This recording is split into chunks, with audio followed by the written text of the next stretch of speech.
I hope you are fine and studying well. We are doing our 12th unit aldehyde, ketone and carboxylic acid. And today's topics are chemical properties of carboxylic acid, जिसमें आज हम कुछ naming reaction देखेंगे, साथ में ring substitution reaction भी देखेंगे. Let's start. Chemical properties में नेक्स्ट प्रॉपर्टीज है फॉर्मेशन ऑफ एसिड क्लोराइड्स. जो कार्बोक्सिलिक एसिड है वो थायोनाइल क्लोराइड के साथ, किन किन के साथ, thionyl chloride, phosphorus pentachloride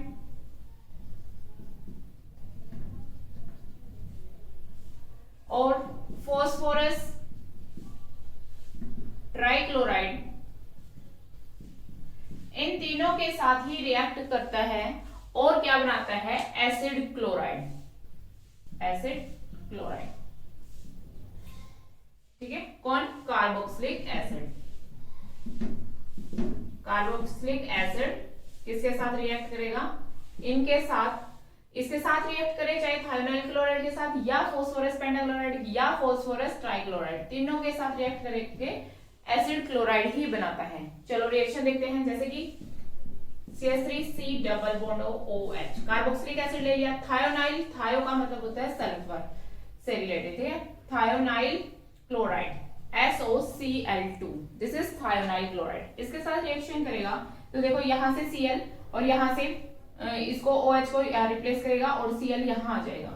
CH3C double bond Cl बन गया एसिड क्लोराइड. क्या बन गया, एसिड क्लोराइड.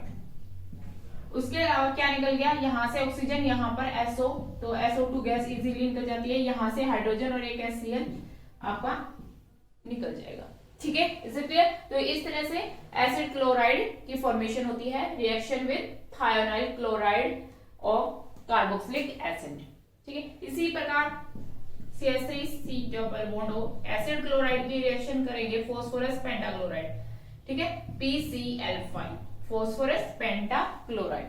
इसके साथ भी अगर हम हीटिंग करवाते हैं तो क्या बनेगा, एसिड क्लोराइड. Cl यहां से गया.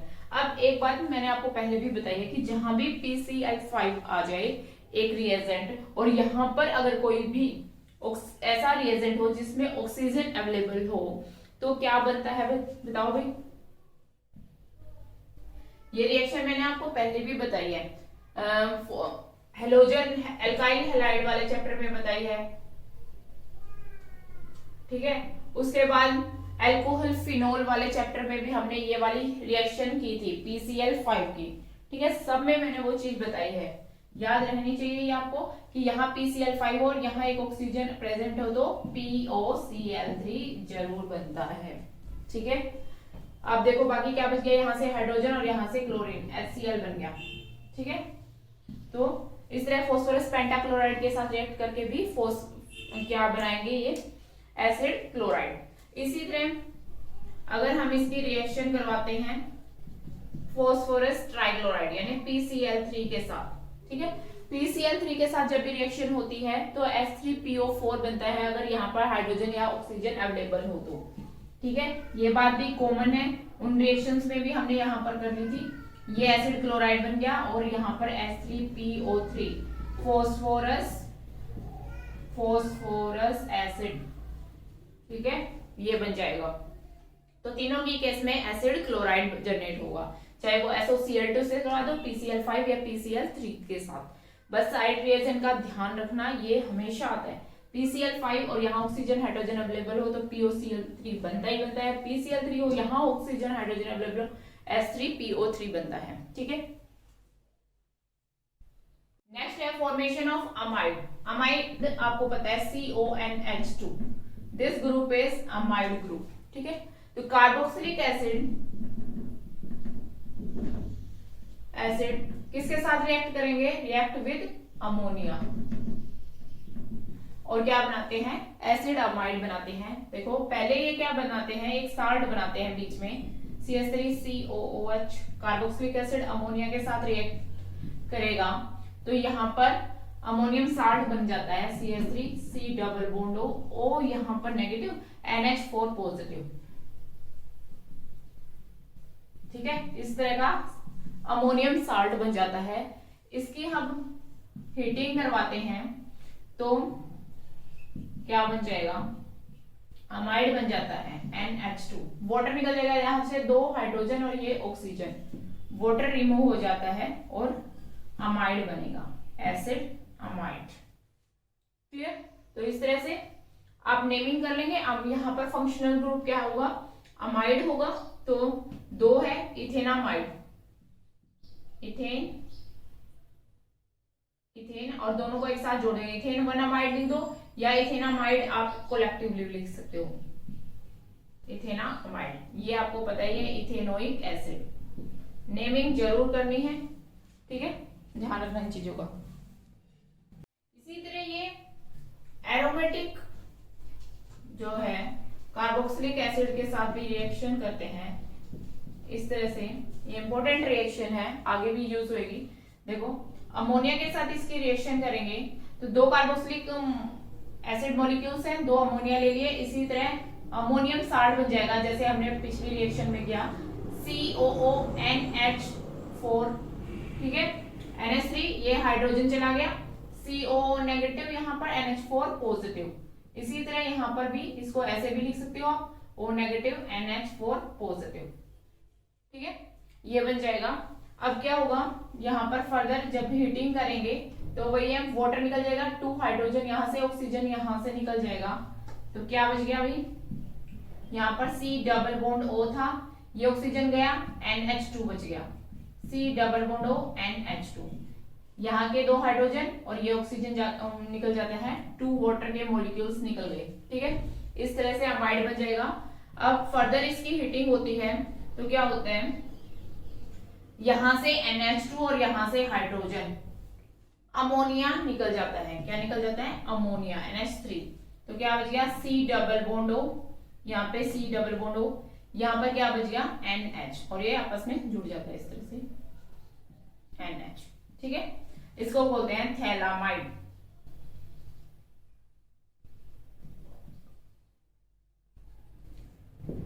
ठीक है, थैलामाइड की फॉर्मेशन आगे भी रिएक्शंस आएंगी और कई बार पूछ लेते हैं थैलामाइड का फॉर्मूला भी किस तरह से।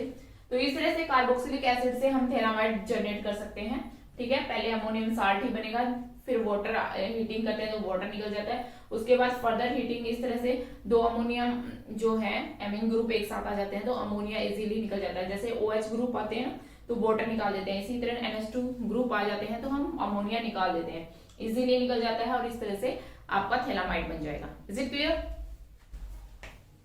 Now reduction of carboxylic acid, अगर हम कार्बोक्सिलिक एसिड की रिडक्शन करवाते हैं in presence of hydrogen iodide, hydrogen iodide के साथ, for example CH3C double bond O, carboxylic acid ले लिया हमने, एसिटिक एसिड, HI के साथ इसका रिडक्शन करवाते हैं in presence of red phosphorus, ठीक है, 475 केल्विन टेम्परेचर पे रिएक्शन होती है, तो इसका रिडक्शन हो जाता है और जितने कार्बन एटम प्रेजेंट है उतने कार्बन एटम वाला एल्केन बन जाता है, तो 2 कार्बन वाला एल्केन बन जाएगा, यानी CH3CH3 इथेन बन गया, ठीक है। उसके बाद जो है वाटर मॉलिक्यूल्स निकल जाते हैं और I2 आयोडीन गैस निकल जाती है, ठीक है। इसको बैलेंस कर लेंगे, अगर आप बैलेंस करके देखेंगे तो यहाँ पर आ जाएगा 6 मॉलिक्यूल्स और इसके आ जाएंगे 2 मॉलिक्यूल्स और 3I2, ठीक है। तो कहने का मतलब है जितने भी कार्बन एटम वाला कार्बोक्सिलिक एसिड होगा उतने ही कार्बन एटम वाला आपका हाइड्रोकार्बन बन जाएगा, ठीक है।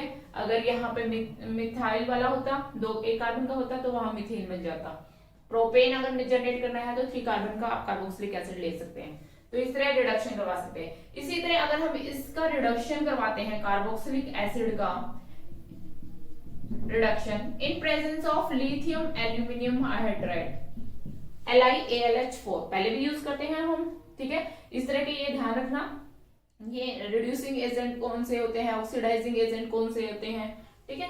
तो इसका अगर हम रिडक्शन करवाते हैं तो देखो हाइड्रोजन ऐड हो जाएगा, कहां पर होगा, जहां डबल बॉन्ड होता है, एक इस पे और एक इस पे, तो क्या बन जाएगा CH3C, यहाँ पर एक H ऐड हो गया, यहाँ पर H ऐड हो गया, तो ये OH बन गया, ठीक है, OH ये बन जाएगा। अब देखो एक ही कार्बन पे 2 hydroxyl group, that is unstable, ये क्या होता है, अनस्टेबल होता है, और क्या निकाल देता है, वाटर निकाल देता है। वाटर निकल गया तो क्या बच गया, CH3, यहाँ पर C double bond OH, aldehyde बन जाएगा। क्या बन जाएगा, एल्डिहाइड। ठीक है, इसका फर्दर रिडक्शन होगा क्योंकि लिथियम एल्यूमिनियम हाइड्राइड यहाँ पर हमारा अवेलेबल है। फर्दर रिडक्शन होगा, एक हाइड्रोजन यहाँ पर, एक हाइड्रोजन यहाँ पर, तो क्या बन जाएगा, CH3, यहाँ पर CH2 बन गया, एक हाइड्रोजन यहाँ है, एक और है, तो CH2 लिख दिया मैंने डायरेक्ट, और यहाँ पर एक हाइड्रोजन हो गया तो OH। क्लियर होगी, एक हाइड्रोजन यहाँ हमने ऐड कर दिया, एक यहाँ पर, CH3, ये बन गया CH2OH। तो क्या बन गया भाई, primary alcohol.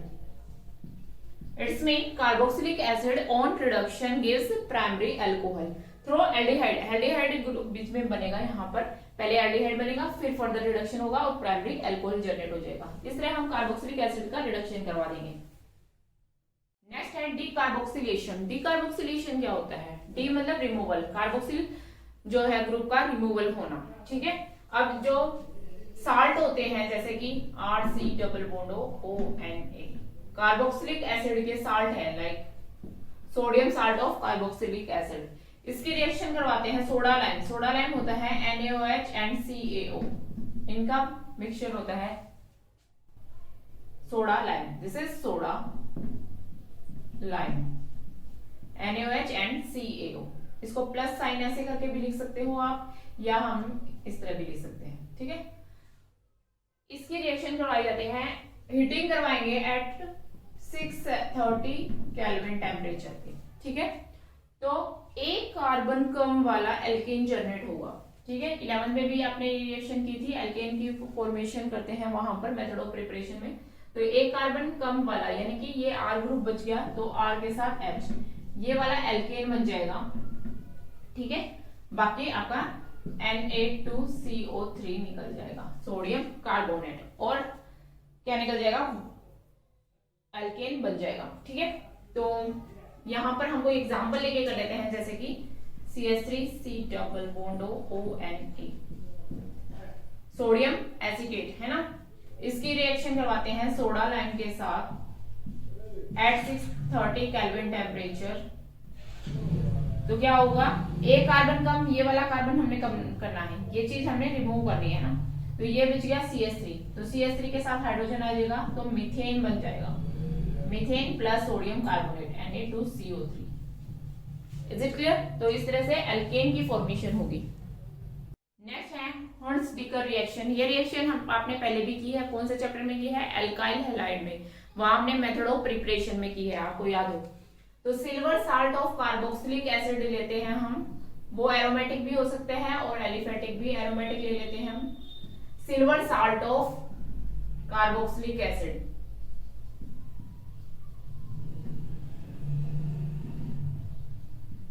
React with halogen like Br2। ठीक है, इसको क्या करते हैं हम, रिफ्लेक्स करते हैं। ठीक है, in presence of CCl4 carbon tetrachloride. ठीक है, इसकी प्रेजेंस में क्या करेंगे हम, रिफ्लेक्स करते हैं, तो क्या बन जाता है,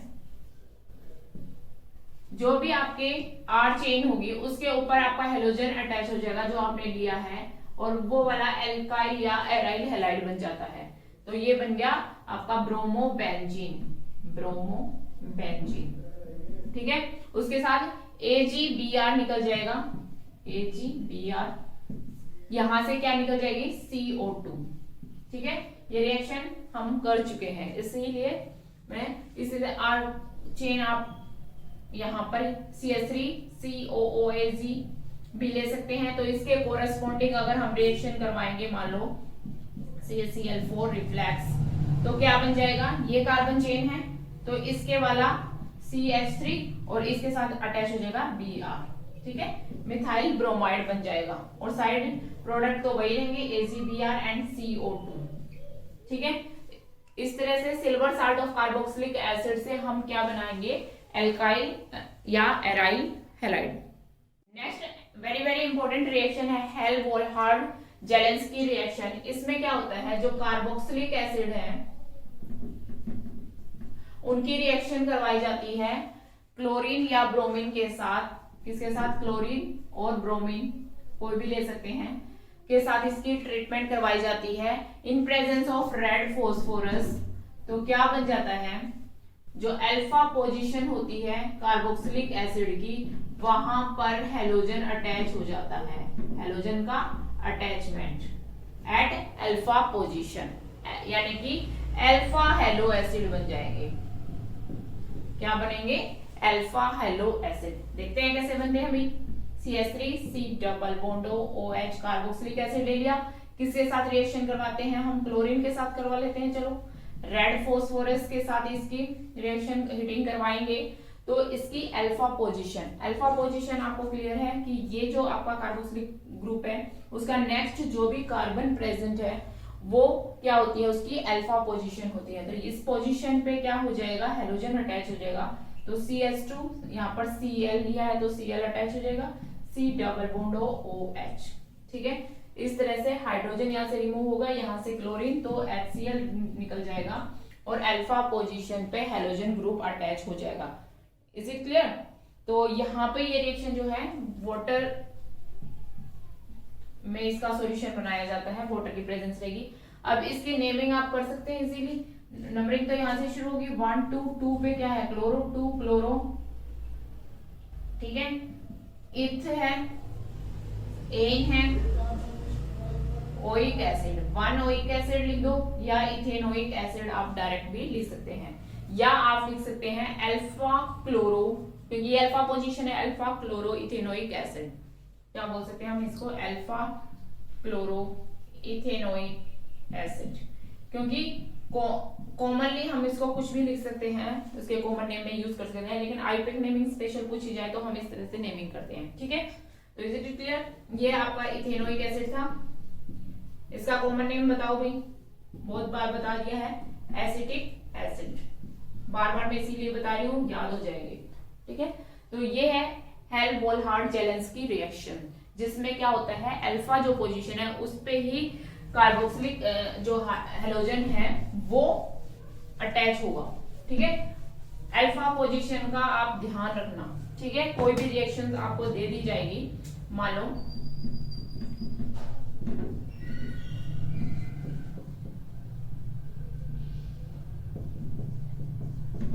इस तरह की आपको एक रिएक्शन दे दी गई है। ठीक है, अब आप बताएंगे कौन सा कहां पर अटैच होगा, अल्फा पोजीशन कौन सी है? ये वाली है, ये वाली है, ये वाली है, ये वाली है। ठीक है, इससे नेक्स्ट वाली है। ठीक है, तो सिर्फ इसी का जो है हेलोजन वो निकलेगा, हाइड्रोजन निकलेगा और हेलोजन सब्स्टिट्यूट होगा। ठीक है, और फर्दर जितने भी हाइड्रोजन है वो सब्स्टिट्यूट भी हो जाते हैं। आगे रिएक्शन अगर फर्दर हो और यहाँ पर हाइड्रोजन अवेलेबल हो तो हेलोजन जो है वो अटैच हो जाते हैं। फॉर एग्जाम्पल मान लो यहाँ पर CH2 C डबल बॉन्ड हो, OH हो, तो एक बार एक हाइड्रोजन जाएगा, Cl अटैच होगा, फिर फर्दर वही रिएक्शन, वही कंडीशन आप दोगे, ये हाइड्रोजन रिमूव हो जाएगा, क्लोरीन अटैच हो जाएगा। तो इस तरह से जितने भी अल्फा हाइड्रोजन है वो रिमूव होते जाएंगे। आपको पता ही है alpha hydrogen is acidic in nature, ये हम पहले भी कर चुके हैं। ठीक है, नेक्स्ट है रिंग सब्स्टिट्यूशन रिएक्शन। एरोमेटिक जो कार्बोक्सिलिक एसिड है, रिंग सब्स्टिट्यूशन होगा कहां पर, कौन सी पोजीशन पे होगा? ये ऑर्थो पैरा डायरेक्टिंग होंगे या मेटा डायरेक्टिंग होंगे, ये आपको पता करना है। तो ये आप ग्रुप से पता करते हैं। यहाँ पर अगर इलेक्ट्रॉन विड्रॉइंग ग्रुप होता है तो मेटा डायरेक्टिंग होता है, इलेक्ट्रॉन डोनेटिंग ग्रुप होते हैं जो इलेक्ट्रॉन प्रोवाइड करते हैं रिंग को, तो वो क्या होते हैं? ऑर्थो और पैरा, है ना। तो अब यहाँ पर हमने देखना है ये कैसा नेचर है इसका। तो ये जो कार्बन है इसको चेक करने के लिए यहाँ पर देख सकते हैं, जिस रिंग से जो चीज अटैच होती है उसके साइड वाला एटम कौन सा है? तो ये एटम है ऑक्सीजन, और इसकी अगर इलेक्ट्रॉन नेगेटिविटी ज्यादा है तो ये इलेक्ट्रॉन विड्रॉ करेगा इससे, कार्बन से विड्रॉ करेगा, तो फिर कार्बन रिंग से विड्रॉ करेगी, तो ये इलेक्ट्रॉन विड्रॉइंग ग्रुप हो जाता है। अगर इसकी जगह ही अगर आप ऐसे मान लो CH3 ग्रुप होता, अब इसकी इलेक्ट्रॉन नेगेटिविटी क्या है? कार्बन से कम है, तो ये इलेक्ट्रॉन डोनेटिंग ग्रुप की तरह वर्क करेगा, इसलिए डोनेट करेगा तो ये भी इसको डोनेट करेगा, इसलिए ये इलेक्ट्रॉन डोनेटिंग ग्रुप है। इस तरह से आप आइडेंटिफाई कर सकते हैं कौन सा इलेक्ट्रॉन डोनेटिंग है या कौन सा विड्रॉइंग ग्रुप है। ठीक है, रटना नहीं है। तो इलेक्ट्रॉन विड्रॉइंग ग्रुप है तो इलेक्ट्रॉन विड्रॉ करेगा, आपको वो सारी चीजें पता है। यहां से ये इससे करेगा, तो इस तरह से आप देखोगे कि ऑर्थो और पैरा पोजीशन पे जो है इलेक्ट्रॉन डेंसिटी कम हो जाती है। तो इलेक्ट्रॉन डेंसिटी फिर किस पे ज्यादा रहेगी? मेटा पोजीशन पे ज्यादा रहेगी, तो जो इलेक्ट्रोफाइल आके अटैक करेगा वो मेटा पे ही अटैक करेगा। क्लियर हो रही है ना बात? ये आपका यहाँ से ये इलेक्ट्रॉन इस तरह बना दिया, ये इलेक्ट्रॉन विड्रॉ करेगा, इससे ये यहाँ पर आ जाएगा, इस तरह से शिफ्ट होते जाएंगे। ठीक है, तो इसके ऊपर क्या आ जाएगा, पॉजिटिव चार्ज क्रिएट हो जाएगा इस तरह से। आई थिंक आपको ये आते हैं, इसलिए चलो फिर भी बता देती हूँ। यहाँ पर इसने इलेक्ट्रॉन विड्रॉ कर दिए, यहाँ पर ये शिफ्ट हो गया डबल बॉन्ड और यहाँ आ गया पॉजिटिव चार्ज। ठीक है, अब ये यहाँ पर जाएगा तो इस पे पॉजिटिव चार्ज आ जाएगा। तो इसका नेक्स्ट रेजोनेटिंग स्ट्रक्चर में क्या है, आप यहाँ पॉजिटिव चार्ज आएंगे, यहाँ डबल बॉन्ड, ये COH, इस पे पॉजिटिव चार्ज आ गया है ना। फिर फर्दर क्या होगा, एक मिनट, नेगेटिव चार्ज, क्योंकि इसने क्या किया है, एक्स्ट्रा इलेक्ट्रॉन आ गए हैं इसके पास, तो नेगेटिव चार्ज। अब क्या होगा, यहां पर ये बॉन्ड यहां पर शिफ्ट, और ये यहां पर शिफ्ट हो गया। ठीक है, और ये यहां पर था ही, यहां पर ये है COH पॉजिटिव दिखा रहा है, सॉरी नेगेटिव। तो अब यहां पर क्या हो गया, इस पोजीशन पे पॉजिटिव चार्ज क्रिएट हो गया। उसके बाद क्या करेगा, ये यहां पर शिफ्ट हो जाएगा, ये यहाँ पर है, यहाँ पर है, ये डबल बॉन्ड यहाँ आ गया, ये वापस आ गया, इसका नेगेटिव चार्ज भी खत्म हो गया और ये आ गया। ठीक है, वापस आ गए हम इस पोजीशन पे। ठीक है, तो इस तरह से आप देख रहे हो कि ऑर्थो और पैरा पोजीशन पे पॉजिटिव चार्ज आ रहा है, यानी कि इलेक्ट्रॉन डेंसिटी ऑर्थो और पैरा पोजीशन पे कम है। तो इलेक्ट्रोफाइल क्या होता है, इलेक्ट्रॉन लविंग, जिसको इलेक्ट्रॉन चाहिए होते हैं, और वो कहाँ पर जाएंगे, अटैक करेंगे, जहां इलेक्ट्रॉन डेंसिटी ज्यादा होगी। कहाँ पर है, इसका मतलब मेटा पोजीशन ही बच गई, तो इसलिए मेटा डायरेक्टिंग होते हैं। Is it clear? तो हम मेटा डायरेक्टिंग जो है, बाकी जो रिंग सब्स्टिट्यूशन रिएक्शन हम पहले से करे जा रहे हैं वैसे ही करनी है, बस मेटा प्रोडक्ट बनानी है अपने, सारे रिएजेंट वही रहेंगे। COH, देखो अगर हम हेलोजिनेशन करवाते हैं तो हेलोजन की प्रेजेंस में रिएक्शन करवाते हैं। ठीक है, हीटिंग करवाते हैं। यहाँ पर बस थोड़ा सा ये है कि FeCl2 फेरिक, जो सॉरी अनहाइड्रस है ना, हीटिंग करवा देंगे तो यहाँ पर हेलोजन अटैच हो जाएगा। डिफरेंस सिर्फ इतना है कि यहाँ पर मेटा प्रोडक्ट बनेंगे। एल्काइल हैलाइड, एराइल हैलाइड, इनके हमने किए थे जब ऑर्थो और पैरा डायरेक्टिंग बनाए थे। ठीक है, अगर इसकी हम नाइट्रेशन करेंगे, नाइट्रेशन किसकी प्रेजेंस में होती है अभी, कंसंट्रेटेड HNO3 के साथ रिएक्शन करते हैं in presence of concentrated sulphuric acid, है ना। तो कौन सा ग्रुप अटैच हो जाता है, NO2, तो NO2 अटैच होना है, लेकिन होना किस पे है, मेटा पे बस। इसी तरह सल्फोनेशन कर देंगे, किसकी प्रेजेंस में होगी, कंसंट्रेटेड सल्फ्यूरिक एसिड की प्रेजेंस में। सल्फोनिक एसिड SO3H यहाँ अटैच हो जाएगा। ठीक है, तो इस तरह से रिंग सब्स्टिट्यूशन में आपने बस सिर्फ ये ध्यान रखना है कि ये मेटा डायरेक्टिंग प्रोडक्ट बनाएंगे। बाकी ये चीजें तो हर हम चैप्टर में जैसे भी कर रहे हैं कॉमन आती है ये रीजन, मैंने ये आपको बात पहले भी बताई है। इसीलिए आपको दिखेंगे रिएक्शंस ज्यादा हैं, लेकिन ज्यादा रिएक्शंस नहीं होती है, वही रिपीट होती है। देखो अभी हमने देखे हर्ट्ज-डिकर रिएक्शंस, वो आपके किसमें, एराइल हैलाइड की में मेथडो प्रिपरेशन में हमने करी। ठीक है, उनके अब यहाँ पर हमने क्या की, केमिकल प्रॉपर्टीज में कर ली। ठीक है, तो ऐसे ही होता है, किसी का मेथड ऑफ प्रिपरेशन होता है, किसी की केमिकल प्रॉपर्टीज बन जाती हैं, तो वो रिएक्शन फर्दर आती है। बस कोशिश करना कि समझे आप उसको। ठीक है, तो रटाफिकेशन की कोई बात नहीं है, ज्यादा रिएक्शन नहीं है, घबराने की बात भी नहीं है। ऑर्गेनिक केमिस्ट्री बहुत ही इजी है, ये सारी चीजें हर एक चैप्टर में आएंगी। रिंग सब्स्टिट्यूशन जहां भी होगा ये कॉमन रहेंगी। यहाँ पर जो भी होगा, कार्बोक्सिलिक एसिड है, फिनोल वाले चैप्टर में हमने फिनोल ले लिया था, एराइल हैलाइड में हमने हेलोजन ले लिया था, और उसके अकॉर्डिंग उसके प्रोडक्ट बनाए थे। ठीक है, तो ये आपका कार्बोक्सिलिक एल्डिहाइड कीटोन और कार्बोक्सिलिक एसिड वाला चैप्टर हो गया है कंप्लीट। ठीक है, इसके बाद नेक्स्ट जो लेक्चर होगा हम उसमें टेस्ट लेके आएंगे, तो इसलिए आप पहले से ही अच्छे से तैयारी कर लें। ठीक है, तो आज के लिए बस इतना ही करते हैं। इसी तरह पढ़ते रहें और मुस्कुराते रहें। जय हिंद।